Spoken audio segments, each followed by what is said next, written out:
Welcome back, everybody, for another deep dive. This time, we're going to be talking about President Trump's tariff announcements.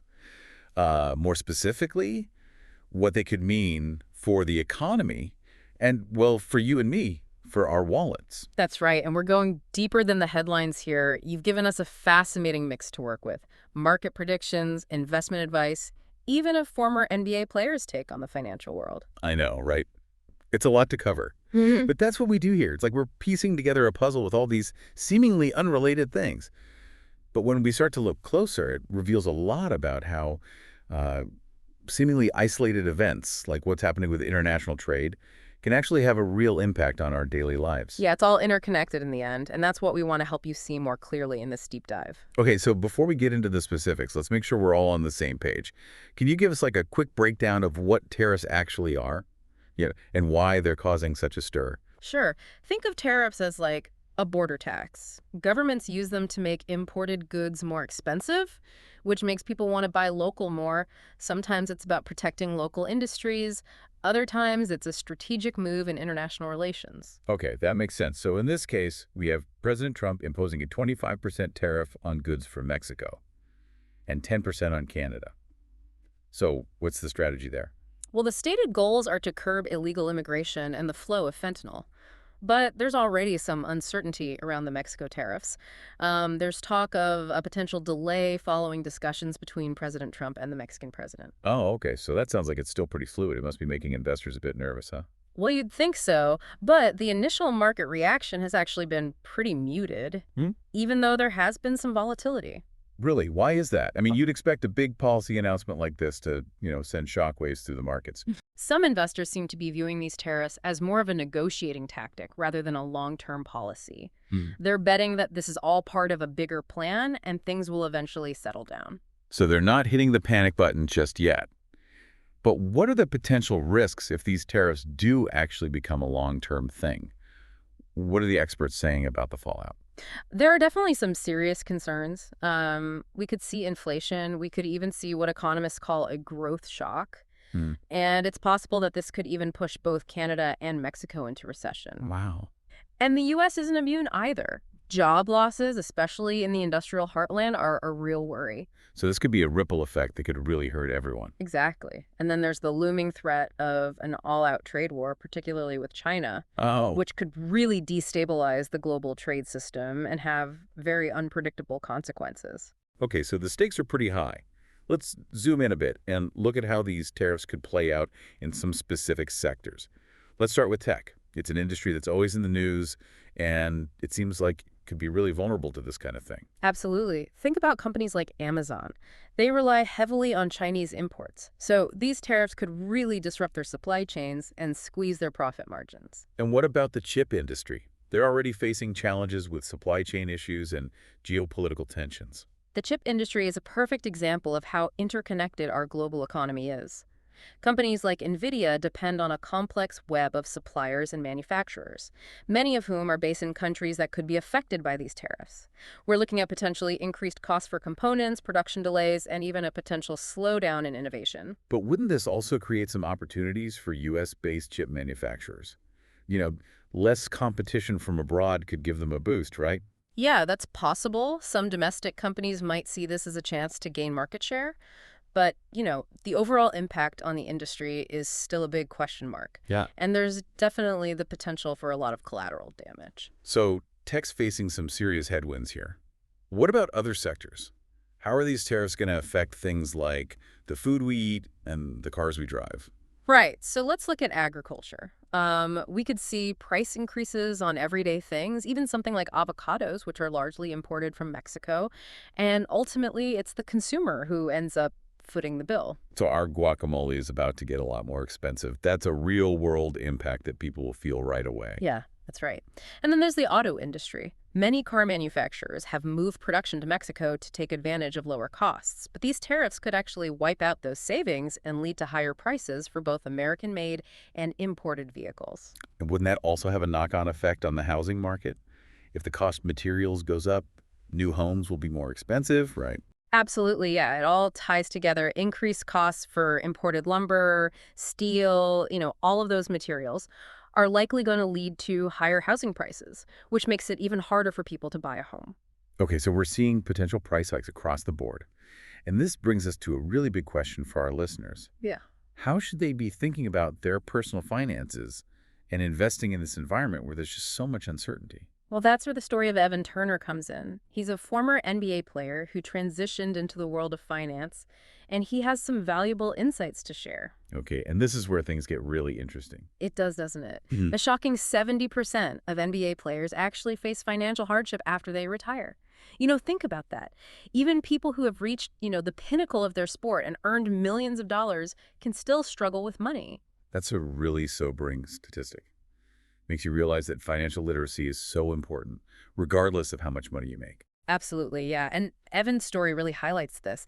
He stresses the importance of investing in yourself, diversifying your income streams, not putting all your eggs in one basket. So basically, being proactive and building a solid financial foundation, no matter what's happening in the markets. Precisely. And that's a message that really resonates with everyone. Everyone who's trying to navigate these turbulent times. Absolutely.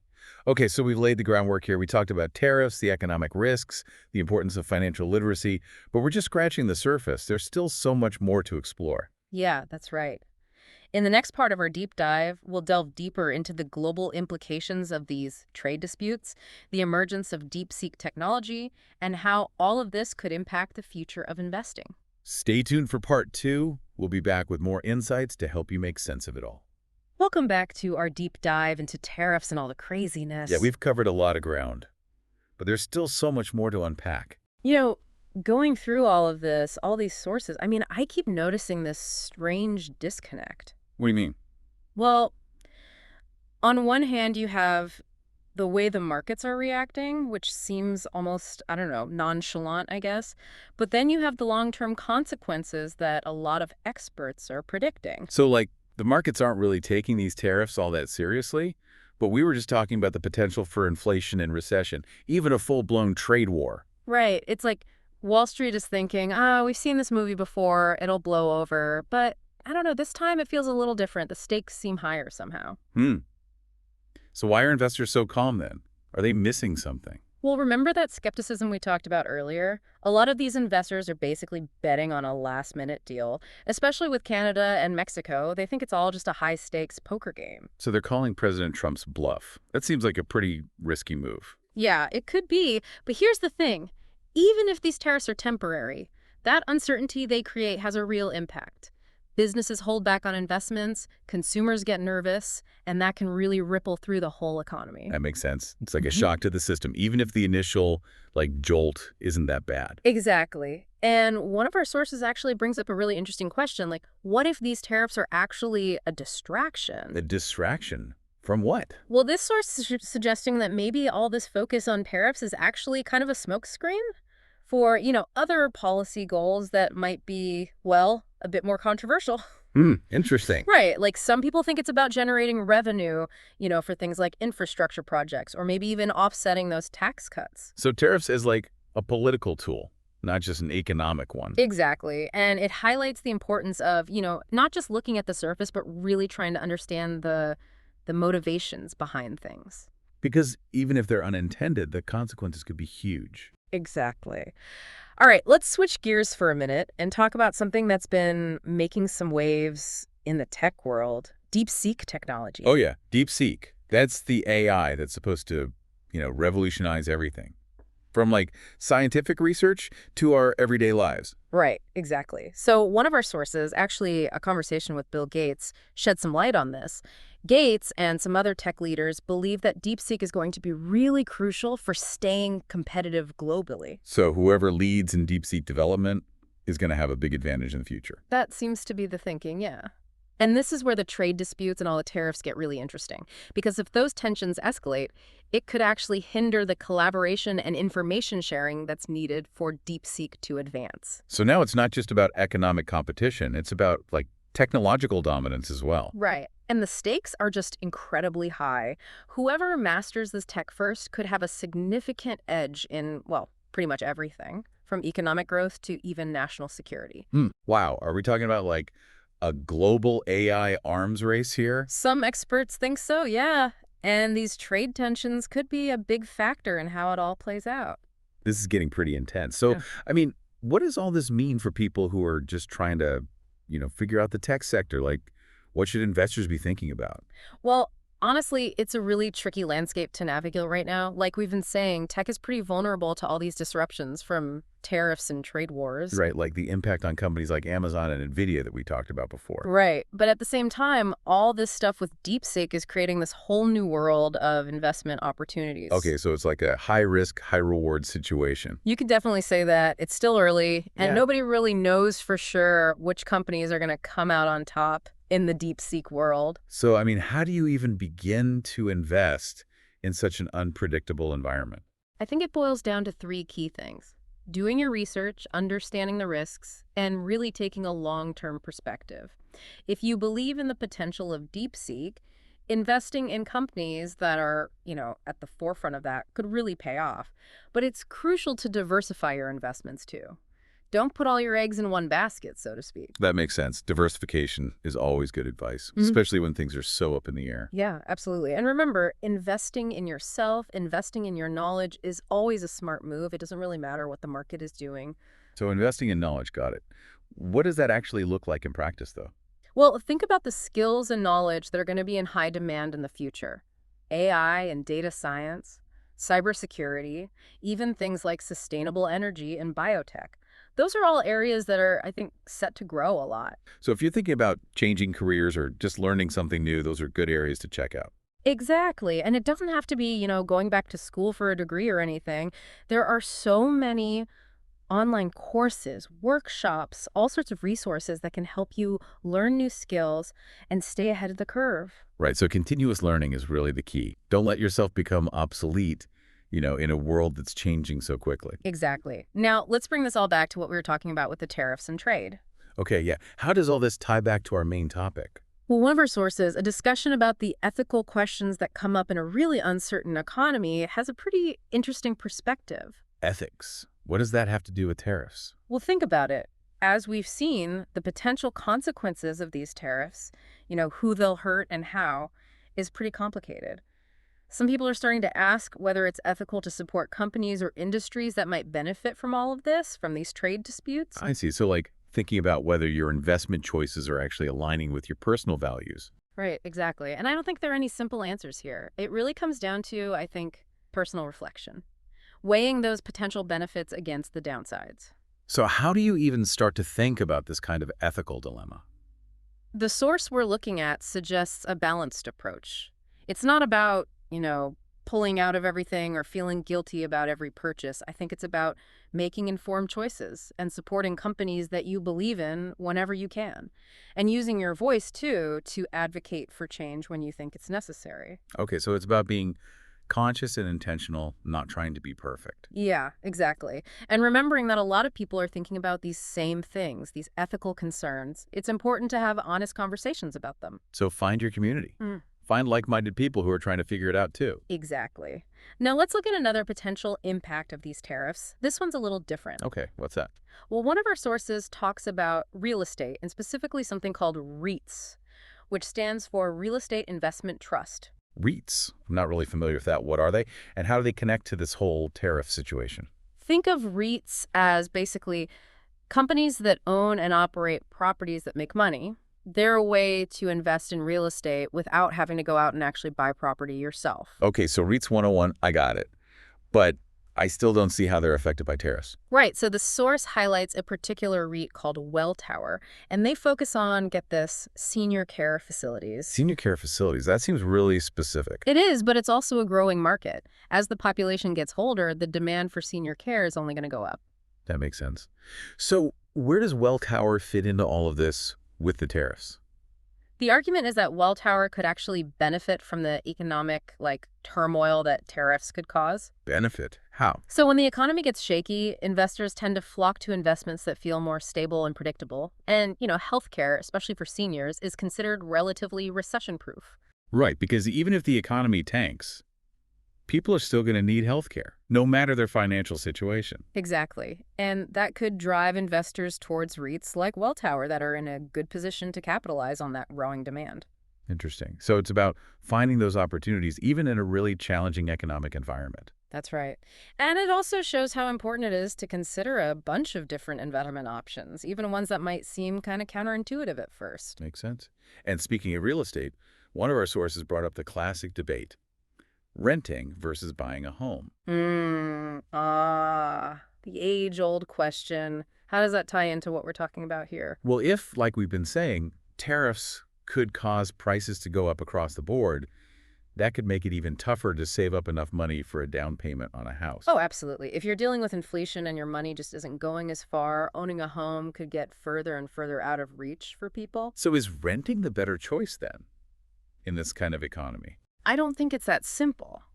The source we're looking at goes through the pros and cons of both renting and buying, basically laying out a framework for how to decide based on, each person's individual situation.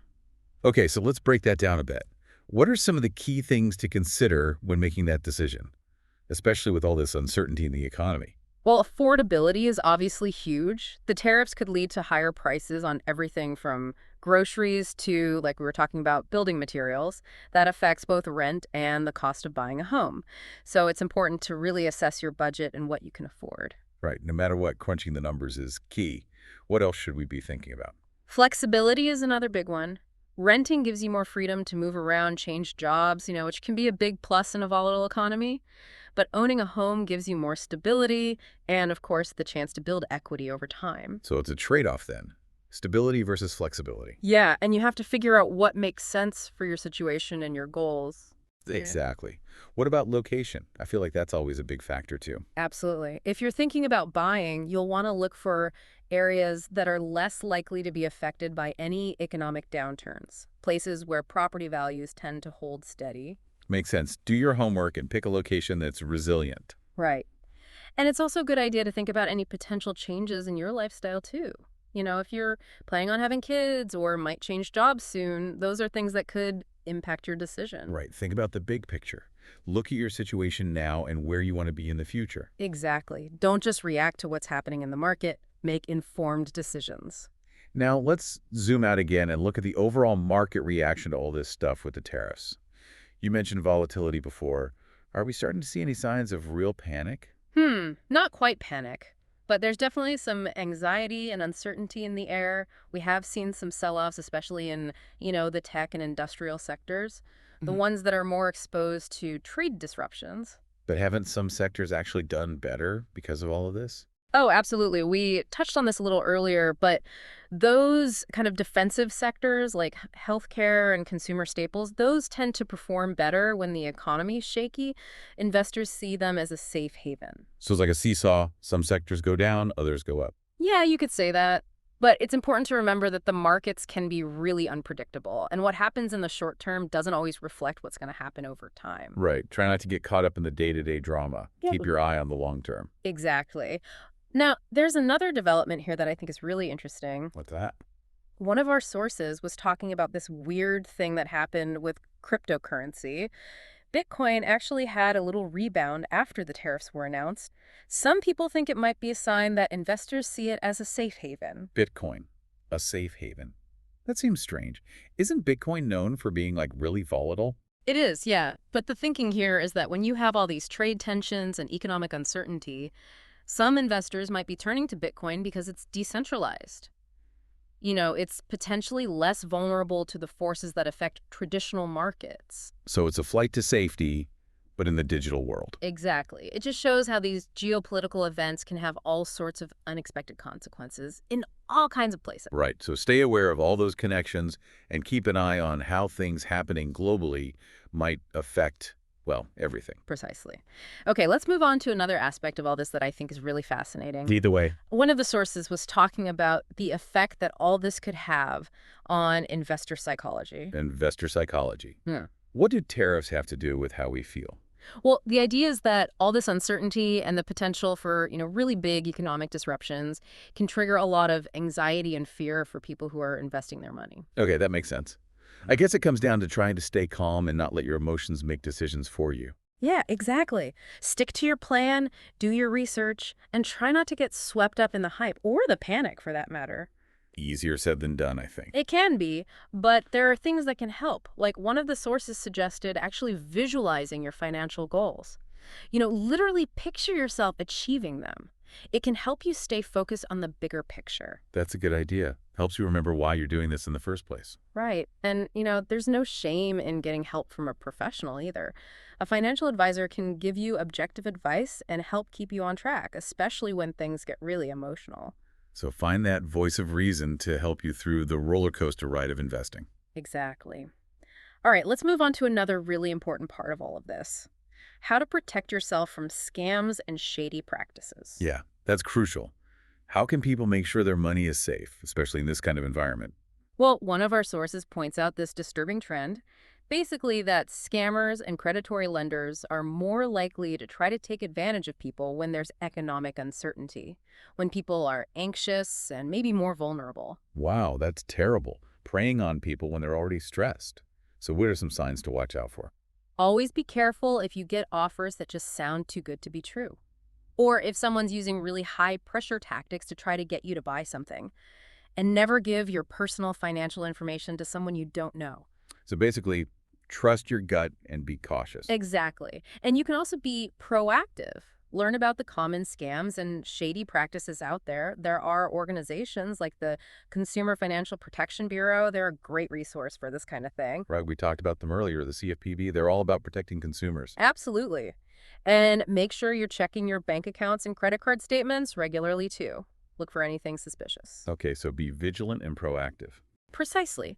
Now, let's narrow our focus a bit and talk about the impact on some specific companies, like, for example, Constellation Brands. Constellation Brands, the beverage company, what do they have to do with tariffs? Well, they import a significant amount of beer from Mexico, so a 25% tariff on that could be a pretty big deal for them. Right, because higher import costs could mean less profit for them, or even higher prices for us, for the consumers. Exactly. And it just shows how something that seems like a distant event, like these tariffs, can have a very real impact on businesses and ultimately on all of us as consumers. So, okay, we've covered a lot of ground in this part of our deep dive.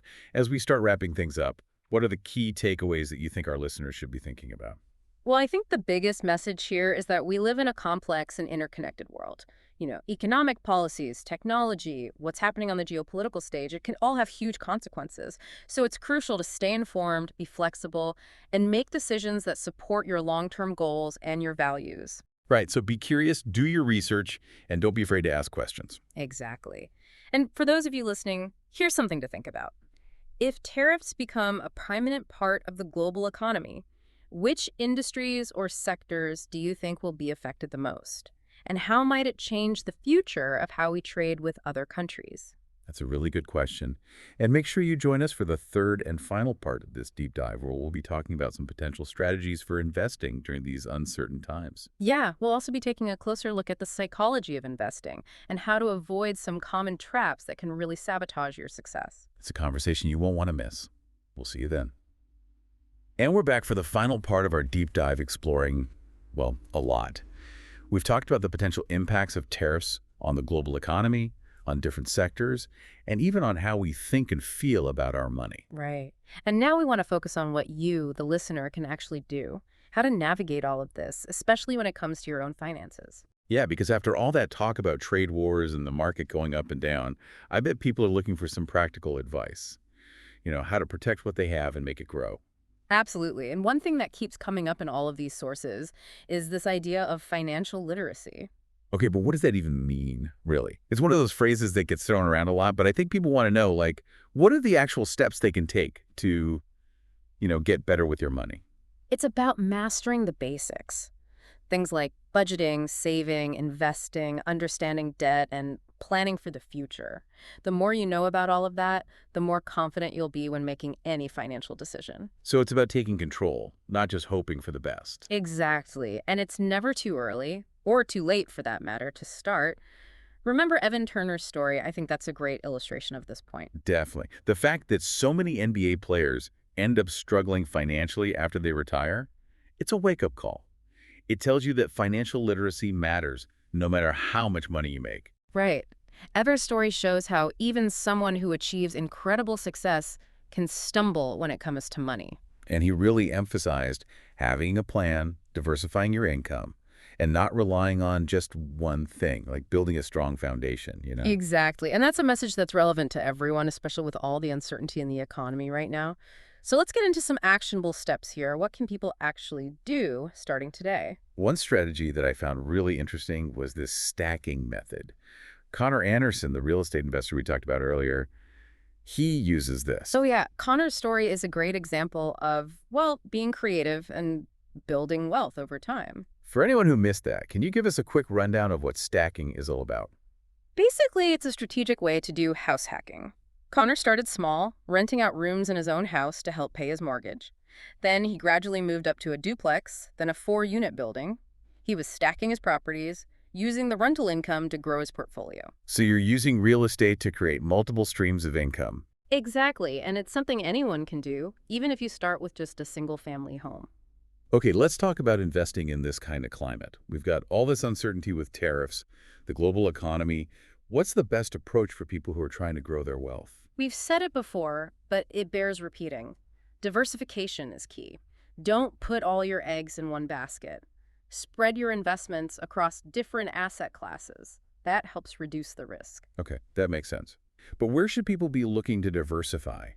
Any specific sectors or strategies that stand out right now? Real estate is a solid option, especially if you're looking for something more tangible. And REITs, remember those. Those offer a convenient way to invest in real estate without having to actually manage properties yourself. Yeah, we talked about Welltower, the REIT that focuses on senior care. That's kind of counterintuitive, but they might actually do well if the economy takes a downturn. Right. Healthcare tends to be pretty recession-proof. Demand stays strong no matter what's happening with the economy. Okay, so real estate and healthcare are worth considering. What about the stock market? Is it still a good option, or is it too risky with all the volatility? The stock market definitely has its ups and downs, but historically, it has always trended upwards over the long term. So it's about riding out the waves and not losing sight of the big picture. Exactly. And this brings us back to managing your emotions. Don't let fear or greed control your investment decisions. That's a lot easier said than done.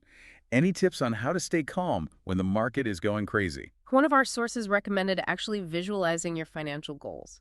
Literally picture yourself achieving them. It helps you stay focused on the long game. I like that. It's a good reminder of what you're working towards. And remember, it's okay to ask for help.